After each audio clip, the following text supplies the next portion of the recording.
దయచేసి నోట్లు ఇచ్చుడు తగ్గించండి, ఫోన్ పే లేదా గూగుల్ పేలో పైసలు పంపండి అని దుకాణాల ముంగట బోర్డులు చూస్తాం కావచ్చు. అప్పు తీసుకున్నాడు ఇప్పుడు ఫోన్ చేసి పైసలు కడతామంటే మిత్తియకున్నా మంచిదే, ఓ 2 నెలలు నీ దగ్గరనే పెట్టుకో అని అంటారు. కౌంటర్లు నిండక ముందే క్యాష్ బ్యాంకులకు పంపుతుండొచ్చు ఎప్పటికప్పుడే. ఆన్లైన్లో పైకం పంపుడు తీసుకునుడు ఇంకింత పెరుగుతుండొచ్చు. ఎందుకంటే చెకింగులు మళ్ళా చాలైనాయి. ఇట్లా ఎలక్షన్ గంట కొట్టిరో లేదో అట్లా చెక్ పోస్టులు పెట్టి పైసలు దేవులాడు చాలైంది. 50,000 ఉంటే ఇడిచిపెడుతుర్రు. అంతకు మీదుంటే బరాబర్ స్టేషన్ కు పట్టుకపోవుడే.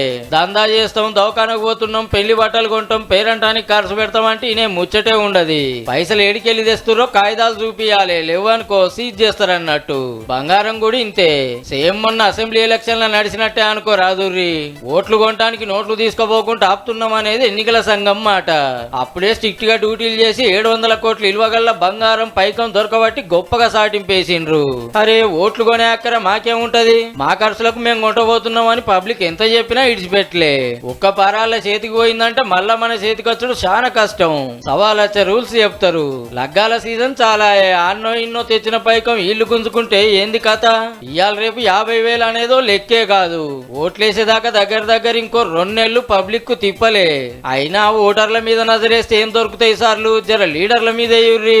100 కోట్ల రూపాయలు ఎటు పోవాలనో అటు పోతాయి. గా పైకం పట్టుకుంటారా అంటే నోట్ల కోట్లు కొనుడు తప్పించిన వాళ్ళు అవుతారు, లేదంటే జల్లెడతో నీళ్లు తెచ్చినట్టే.